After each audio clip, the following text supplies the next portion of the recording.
Coach Craig here. All right. The natural world operates in cycles. There's morning, there's afternoon, there's evening, and there's night. And morning always follows night. There are seasons: winter, spring, summer, fall.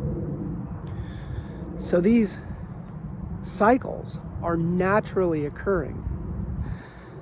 No one has to manage them. You just have to adhere to them. And certainly farmers and people who are aware of what produces results in various seasons are painfully aware of how to manage these cycles. And I'd like you to think about cycles in your own life. So I'll give you an example. There's a loop called the OODA loop, which stands for observe, orient, decide, act. And observe always comes after act. It's a cycle. Observe, orient, decide, act. My understanding is that this came from dog fighters who were flying airplanes, and they had to train pilots on how to quickly manage things in a dogfight. And so that OODA loop was the way that they trained it. That's my understanding. I could be wrong there. There are other cycles that you can engage in your life. Stephen Kotler talks about the flow cycle, where getting into the flow state is actually just one component of the flow cycle. And this was pretty enlightening to me, because I was like, oh, well, I'm just going to chase flow forever. Like, the flow state is what I'm trying to be in, like, all the time. Well, it doesn't work that way. It's a cycle. So there's this cycle that starts with struggle. And you're like, wait a minute, how can flow start with struggle? So there's struggle, and then there's release, flow, and recover.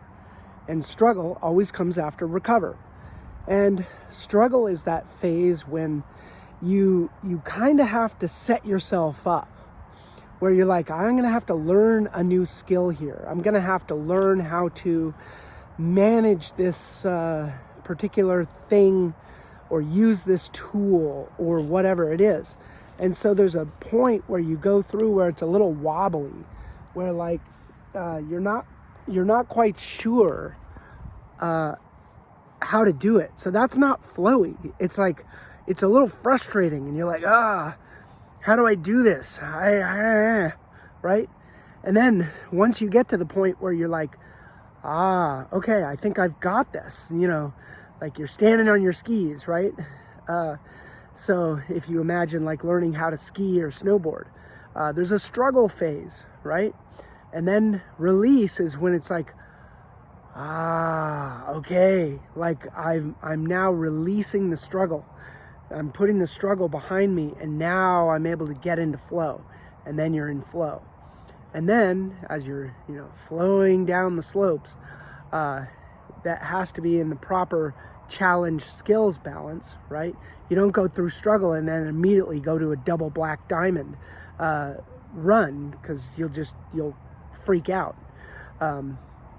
or get injured or worse. And then after you've gone through the flow state, then there's a recovery period. And that's the time when it's like, okay, I need to replenish my energy stores, because the flow state, as energizing as it is actually a state of very high energy consumption. Okay, so I kind of went off on a tangent with flow there, but the key here is that I want you to think in cycles. And so this can be very powerful in your business in terms of how things operate And that might be a daily cycle. It might be a weekly, monthly, quarterly, whatever it is. If you think in cycles, it can sometimes settle you down. You're like, oh, I'm in this cycle, so this part of the cycle, and that's why it feels this way. It's supposed to feel this way. It's supposed to feel frustrating, right? And then you're not fearful or fearful that it's always going to feel like that, or wondering why it doesn't feel better, right? And so I hope this is helpful for you to think in cycles. Like nature has cycles. Like, let's learn from nature. There's a lot there to teach us. And, we are natural products of the universe. So it makes sense that we also would resonate with cycles. Coach Craig out.